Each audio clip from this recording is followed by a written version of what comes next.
ამ ხიდის თავზე არის უცხო პლანეტელის თებში და ამ თებში რესტორანია მოთავსებული. სოფლიოს გამორჩეულ ხიდებს შორის არის სლოვაკეთის ეროვნული აჯანყების ხიდი Bridge SNP. მას რამდენიმე მნიშვნელოვანი ფაქტი უკავშირდება. პირველი ის, რომ ხიდი, რომელსაც ერთი ბოძი აქვს, შესაძლებელია მარჯვნივ და მარცხნივ იჭერდეს თანაბრად გზას. წარმოიდგინეთ, მასაც ერთი ბოძი აქვს, ოღონდ ისიც დაყანთრული და მხოლოდ მარცხენა მხარეს იჭერს გზას. მეორე არის ის, რომ ამ ხიდის თავზე არის უცხო პლანეტელის თებში და ამ თებში რესტორანია მოთავსებული.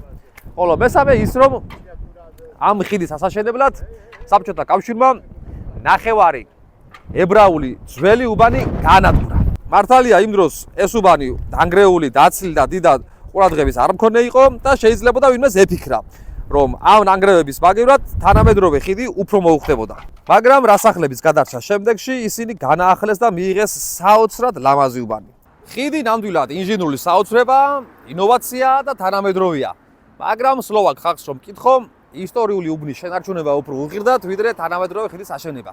ევროპაში ძველ შენობებს აღარავინ ანგრევს და მათ ადგილზე კორპუსებს არავინ აშენებს. პირიქით, ისინი მათ ახალ სიცოცხლეს ჩუქნიან და თანამედროვე შენობებს ამ ძველი უბნისგან გარეთ, გარეუბანში აკეთებენ.